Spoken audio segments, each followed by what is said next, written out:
दोस्तों आज बात करेंगे बिहार पुलिस दरोगा नई भर्ती 2023। जो बिहार पुलिस का जो दरोगा वाला भर्ती निकल के आ चुका है, इसके बारे में साच आपको एक एक करके आपको विस्तार से बताया जाएगा। तो बना इस वीडियो में पहले जानते हैं साच आपको एक करके विस्तार से बढ़ते हैं वीडियो में। बिहार पुलिस एसआई भर्ती 2023 यानी कि बिहार पुलिस में सब इंस्पेक्टर के नई भर्ती के लिए आवेदन शुरू हो चुका है। यहाँ देखे साच आपको एक एक करके आपको डिटेल से आपको बताया जाएगा। तो बना इस वीडियो में यहाँ पे देखते हैं कि बीपीएसएससी यानी कि Bihar police provision SI requirement 2023 यानी कि बीपीएससी ने बिहार पुलिस सब इंस्पेक्टर और एग्जीक्यूटिव सब इंस्पेक्टर के पदों पर भर्ती निकाला है।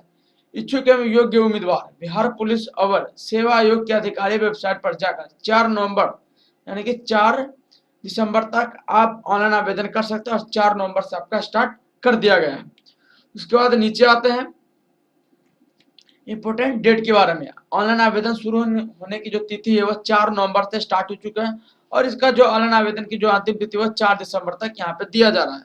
उसके बाद बात करते हैं रिक्त पदों का विवरण यानी कि आपको बता दें कि इस भर्ती परीक्षा के जरिए राज्य सरकार के मद्य निषेध उत्पाद एवं निबंधन विभाग में सब इंस्पेक्टर और निगरानी विभाग में पुलिस सब इंस्पेक्टर के 64 वैकेंसी भरी जाएगी यानी कि 64 वैकेंसी आपको भरी जाएंगी। उसके बाद यहाँ बात करते हैं शैक्षणिक योग्यता। आपको बता दें कि इस वैकेंसी पर भर्ती के लिए किसी भी विषय में ग्रेजुएशन पास होनी चाहिए।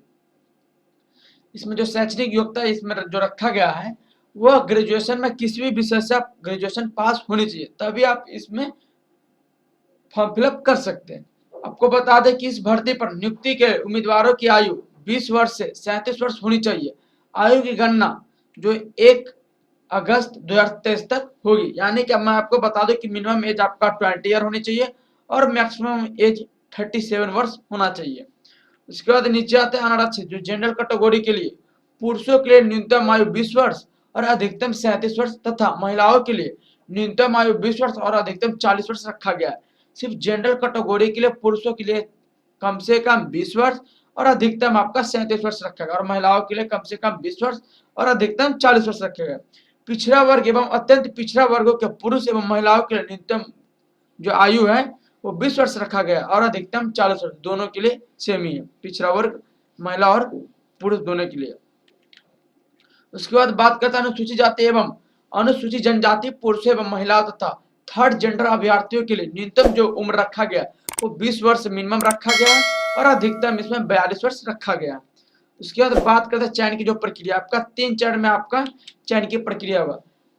प्रथम आपका है प्रारंभिक लिखित परीक्षा यानी कि रिटन एग्जाम। उसके बाद द्वितीय आपका है मुख्य लिखित परीक्षा यानी कि आपका इसमें सेकेंड एग्जाम आपका इसमें होगा। उसके बाद आपका फिजिकल टेस्ट होगा, इसमें थर्ड में आपका फिजिकल टेस्ट होगा। उसके बाद नीचे आते हैं सब इंस्पेक्टर भर्ती में कद काठी के नियम ऊंचाई एवं लंबाई के बारे में यहाँ पे बताया जा रहा है। तो अनारक्षित यानी कि जनरल कैटेगरी के लिए यानी कि सामान्य वर्ग एवं पिछड़ा वर्गों के पुरुषों के लिए न्यूनतम ऊंचाई 165 यानी कि 165 सेंटीमीटर होनी चाहिए न्यूनतम और अत्यंत पिछड़ा वर्ग अनुसूचित जाति एवं अनुसूचित जनजाति पुरुषों के लिए न्यूनतम ऊंचाई जो रखा गया 160 सेंटीमीटर होनी चाहिए। सभी वर्गों की महिलाओं के लिए न्यूनतम ऊंचाई 155 सेंटीमीटर एवं न्यूनतम वजन 48 किलोग्राम होनी चाहिए यानी कि सभी वर्गों की महिलाओं के लिए जो न्यूनतम ऊंचाई यानी कम से कम जो ऊंचाई रखा गया 155 सेंटीमीटर और न्यूनतम वजन जो वेट है उनका 48 किलोग्राम होनी चाहिए न्यूनतम।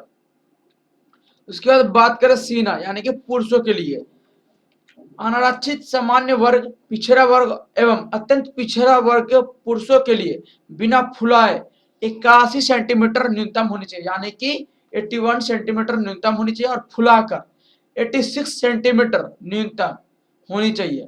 फुलाने के बाद नाम में कम से कम 5 सेंटीमीटर का अंतर होनी अनिवार्य है यानी कि फुलाने के बाद भी आपको 5 सेंटीमीटर का अंतर आपका अनिवार्य होना ही चाहिए। उसके बाद नीचे आता है अनुसूचित जाति एवं अनुसूचित जनजाति पुरुषों के लिए बिना फुलाए 79 यानी कि 79 सेंटीमीटर आपका न्यूनतम होनी चाहिए और फुलाकर 84 सेंटीमीटर होनी चाहिए। फुलाने के बाद सीना में कम से कम 5 सेंटीमीटर का अंतर होना अनिवार्य ही होगा। उसके बाद नीचे आता है आवेदन फीस के बारे में जानते हैं। बिहार के मूल निवासी यानी अत्यंत पिछड़ा वर्ग, आर्थिक रूप से कमजोर वर्ग एवं अनारक्षित वर्गों के पुरुषों के लिए अभ्यर्थी एवं राज्य के बाहर के अभ्यर्थी चाहे वे किसी भी वर्ग के महिला या पुरुष या थर्ड जेंडर 700 रुपये लेंगे। और बिहार राज्य के मूल निवासी अनुसूचित जाति, अनुसूचित जनजाति, पुरुषों एवं महिलाओं के राज्य के मूल निवासी सभी कोटि एवं कोटि की महिला अभ्यर्थी एवं थर्ड जेंडर के वर्गों के लिए 400 रुपये। इसमें जो बताया जा रहा है कि आप बिहार के मूल निवासी अत्यंत पिछड़ा वर्ग हो या आर्थिक रूप से कमजोर वर्ग एवं अनारक्षित वर्ग के पुरुष या बाहरी यानी कि राज्य के बाहर के किसी भी वर्ग के अभ्यर्थी हो या किसी वर्ग के महिलाएं हो या पुरुष थर्ड जेंडर हो, उनके लिए 700 रुपये भुगतान करने पड़ेंगे। और बिहार के मूल निवासी हो जो अनुसूचित जाति, अनुसूचित जनजाति, जो पुरुषों के लिए, महिलाओं के लिए, राज्य के मूल निवासी सभी वर्ग कोटि की महिला अभ्यर्थियों थर्ड जेंडर वर्गों के अभ्यर्थियों के लिए इसमें जो रखा गया है वह है 400 रुपये भुगतान करने पड़ेंगे, इसमें जो बताया जा रहा है। उसके बाद नीचे आते हैं कैसे करना इसका अप्लाई, वो भी आपको विस्तार से आपको बताया जाएगा। उसके बाद नीचे आता है यहाँ पे सब इंस्पेक्टर में आपका जो है सब इंस्पेक्टर प्रोविजन में आपका लेवल 6 का आपका वेतन रहेगा और आपका जो संख्या उसमें 63 आपका पोस्ट है। और पुलिस सब इंस्पेक्टर जो विजिलेंस में आपका लेवल 6 का आपका वेतन मिलेगा और इसमें एक ही पोस्ट है। उसके बाद नीचे आते हैं क्या क्या इसमें दिया जा रहा है। उसके बाद मैंने बताया कि आवेदन का जो पात्रता क्या रखा गया है, वो भारतीय नागरिक जो इंडियन होना चाहिए, पुरुष या महिलाएं आवेदन ही कर सकते हैं, यानी कि दोनों के लिए इसमें आवेदन कर सकते हैं। उम्र सीमा के बारे में भी इसमें बताया जा रहा है। उसके बाद नीचे आते हैं अभ्यर्थी की जो शारीरिक मापदंड, मैंने बताया पिछले में, यहाँ पर देख सकते हैं। उसके बाद यहाँ पे आते हैं नियुक्त की जो प्रक्रिया, यहाँ पे जो लिखा गया कि लिखित प्रतियोगिता परीक्षा, आवेदन पत्रों की संग्रह के उपरांत आवेदन पत्रों की समीक्षा की जाएगी एवं जिन अभ्यर्थियों के आवेदन पत्र सही पाए जाएंगे उनके लिए लिखित प्रतियोगिता परीक्षा का आयोजन किया जाएगा। लिखित परीक्षा 2 चरणों में आपकी होगी। प्रथम एवं मुख्य परीक्षा आपका होगा, यानी ये यथा प्रारंभिक एवं मुख्य परीक्षा आपका लिया जाएगा।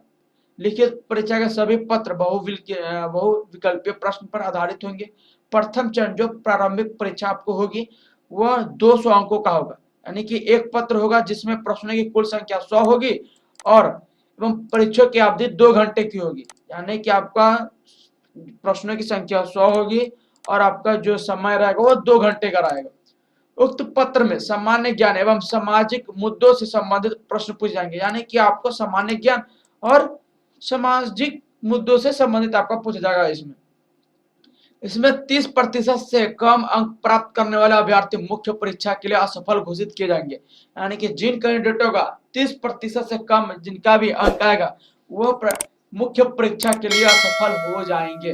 प्रारंभिक परीक्षा में प्राप्त अंकों के आधार पर रिक्तियों को 20 गुना सफल अभ्यर्थियों का चयन मेगा क्रमानुसार आरक्षण कोटिवार किया जाएगा, यानी कि 20 गुना सफल अभ्यर्थियों का चयन मेगा क्रमानुसार अभ्यर्थी जो आरक्षण के लिए कोटिवार किया जाएगा।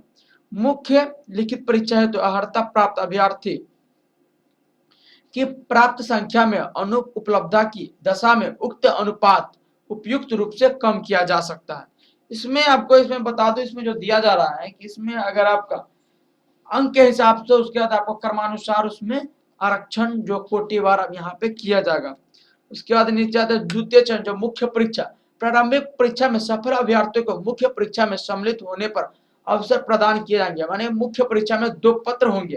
प्रथम पत्र आपका 200 अंकों का होगा, वो सामान्य हिंदी का रहेगा, उसमें 2 घंटे इसमें होंगे। 100 प्रश्न होंगे, न्यूनतम अर्थात 30% अंक प्राप्त करना अनिवार्य होगा, अन्यथा उन्हें अयोग्य घोषित कर दिया जाएगा, यानी कि सामान्य हिंदी पत्र का प्राप्तांक मेवा निर्धारित में नहीं जोड़ा जाएगा, इसमें यह बताया जा रहा है। उसके बाद नीचे आता थोड़ा यहाँ पे दिया जाएगा तीसरे चरण में आपका शारीरिक योग्यता यानी कि दक्षता परीक्षा होगा, यानी कि निम्नांकित शारीरिक योग्यता दक्षता परीक्षा में अभ्यर्थियों का सफल होना। जैसे में आपका दौड़ रहेगा, सभी कोटि के पुरुषों के लिए 1 मील यानी कि 1.6 किलोमीटर की दौड़ के लिए समय आपका 6 मिनट 30 सेकंड रहेगा, यानी कि 6.5 मिनट आपका रहेगा। 1 मील यानी कि 1.6 किलोमीटर आपका दौड़ रहेगा, वो सभी कोटि के पुरुषों के लिए, यानी कि जनरल सभी कैटेगरी के लिए वो साढ़े 6 मिनट का रहेगा आपका। सभी कोटि महिलाओं के लिए 1 किलोमीटर की दौड़ रहेगा, इसमें 6 मिनट का आपका समय रहेगा। 6 मिनट में आपको 1 किलोमीटर आपको दौड़ निकाल लेना है। ऊंची कूद की मैं बात करूं, यहाँ पे जो दिया जा रहा है ऊंची कूद, वो सभी कोटि के पुरुषों के लिए न्यूनतम 4 फीट रहेगा। 4 फीट से कम कूदने वाले पुरुष अभ्यर्थियों को असफल घोषित किया जाएगा। सभी कोटि महिलाओं के लिए न्यूनतम 3 फीट ही रखा गया है ऊंची कूद में। और उसके बाद आते हैं 3 फीट से कम कूदने वाले महिला अभ्यर्थियों को असफल घोषित किया जाएगा। लंबी कूद की मैं बात करूं तो सभी कोटि के पुरुषों के लिए 12 फीट रहेगा।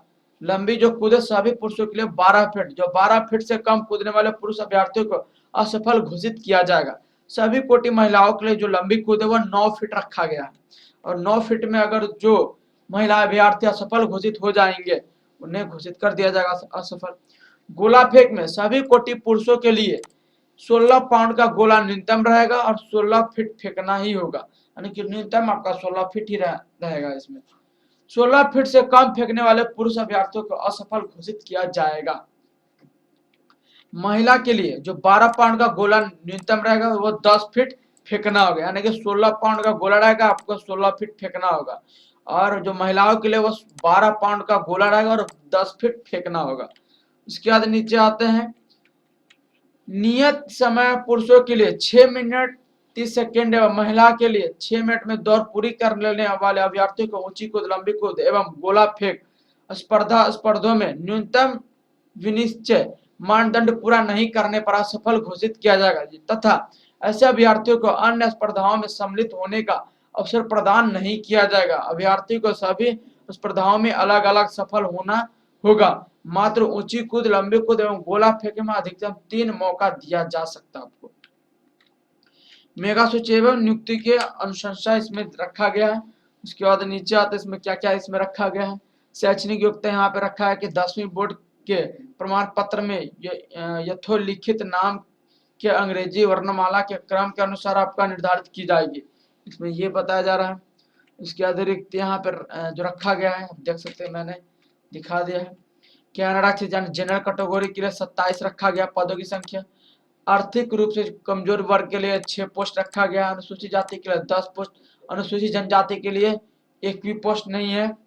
और अत्यंत पिछड़ा वर्ग के लिए 12 पोस्ट रखा गया। पिछड़ा वर्ग के लिए 7 पोस्ट रखा गया और पिछड़े वर्ग की महिलाओं के लिए 1 ही पोस्ट रखा गया, जो आपको यहाँ पर टोटल यहाँ पर 63 यहाँ पे दिख रहा होगा।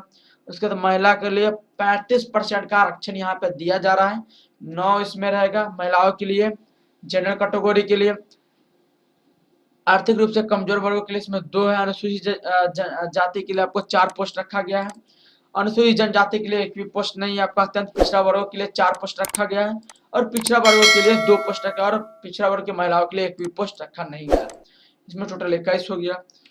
उसके बाद नीचे आते हैं यहाँ पे सामान्य प्रशासन विभाग बिहार के पत्रांक 2526 दिनांक 18/2016 के आलोक में राज्य के वैसे स्वतंत्रता सेनानियों जिन्होंने केंद्र सरकार द्वारा पेंशन स्वीकृत है, पोता पोती नाती नातनी के लिए आरक्षित 2% के तहत कुल पदों की संख्या 2 इसमें रखा गया। यानी कि जो 2016 के आलोक में राज्य के वैसे स्वतंत्रता जो सेनानी है, जो केंद्र के सरकार द्वारा जो पेंशन जिसका स्वीकृत है, यानी कि पेंशन मिल रहा है, उसको पोता पोती नाती नतनी के लिए उनको 2% का आपको आरक्षण उसमें दिया जाएगा। उसमें आपका पोस्ट 2 रहेगा, इसमें यह दिया जा रहा है, देख सकते हैं।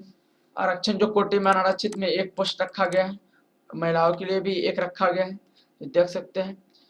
अगर वीडियो अगर अच्छा लगा तो लाइक सब्सक्राइब कमेंट से जरूर कीजिएगा, ज्यादा से ज्यादा शेयर कीजिएगा। उसके बाद कैसे करना है इसका आवेदन, उसके बारे में भी जानते हैं। आपको लिंक आपको मैं डिस्क्रिप्शन में आपको मैं वहां से डाल दूंगा, वहां से आप अप्लाई कर सकते हैं।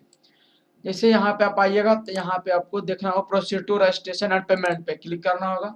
उसके बाद आपको यहाँ पे first name, middle name, surname, उसके बाद आपका यहाँ पे डालना होगा सिलेक्ट एप्लीकेशन नेशनलिटी, आप यहाँ से इंडिया डाल सकते हो। उसके बाद मोबाइल नंबर, यहाँ पे ईमेल आईडी, उसके बाद यहाँ पे are you domicile of Bihar state, तो यस, अगर बिहार से तो यस, अगर बिहार से नहीं है तो नो करिएगा। यहाँ पे सिलेक्ट एप्लीकेंट कैटेगरी यहाँ पे सिलेक्ट करना है आपको। उसके बाद यहाँ पे सिलेक्ट एप्लीकेंट जेंडर आपको यहाँ पे सिलेक्ट करना है। Select applicant date of birth यहाँ पे सिलेक्ट करना होगा। उसके बाद यहाँ पे बिहार गवर्नमेंट से आप एम्प्लॉय है या नहीं, अगर है तो यस, नहीं है तो no. Are you ex serviceman, अगर आप सर्विसमैन से आप रिलेटेड है तो यहाँ यस लिखिए, अगर नहीं है तो नो यहाँ पे करके प्रोसीड मारिए। उसके बाद आपका पेमेंट कटेगा और वहां से आप कर सकते हैं। अगर वीडियो अगर अच्छा लगा हो कमेंट शेयर जरूर किया, ज्यादा से ज्यादा शेयर किया। जय हिंद, जय भारत।